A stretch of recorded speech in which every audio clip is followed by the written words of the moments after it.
This third talk is all about the aspect of just culture that reason would call an individual violation. And this is a violation where it's not caused by the environment, it's not an unintentional error, it's not triggered by the organisation, but the individual commits a violation. What's interesting though is when you look into this, you'll often find that the individual has a reason for what they've done that would apply to lots of other people as well, and the equivalence rule is triggered. This is because in certain situations, individuals can be tempted to cut corners.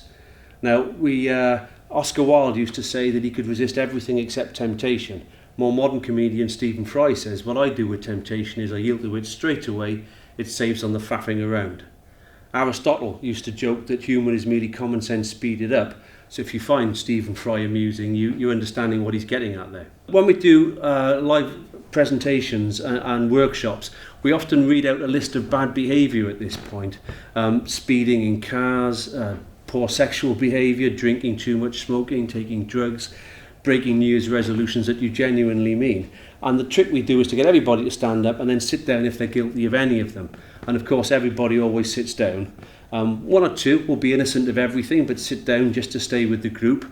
What you'll find is 2 or 3 will be tempted to shout house because they'll be guilty of absolutely all of them. The rest of us are somewhere in the middle usually. So in that list, what you've got is you've got soon, certain and positive payoffs for those unsafe or unhealthy behaviours. Now unfortunately the delayed, uncertain and negative payoffs can be really unfortunate when we're talking about diabetes, heart disease, cancers and so on.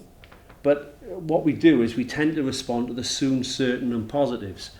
Why that's important in the world of safety is if the safe way is slow, inconvenient or uncomfortable in any way, individuals will be tempted to use their ingenuity, find a way around and take the shortcut, let the future take care of itself.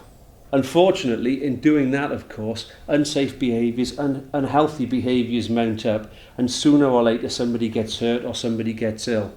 But we respond very much to the short-term consequences of that temptation. So, in summary, we know that if the safe way or the healthy way is slow, inconvenient or uncomfortable in any way, people will be tempted to cut a corner, to take a shortcut. Heinrich's triangle fills up, and sooner or later people get hurt.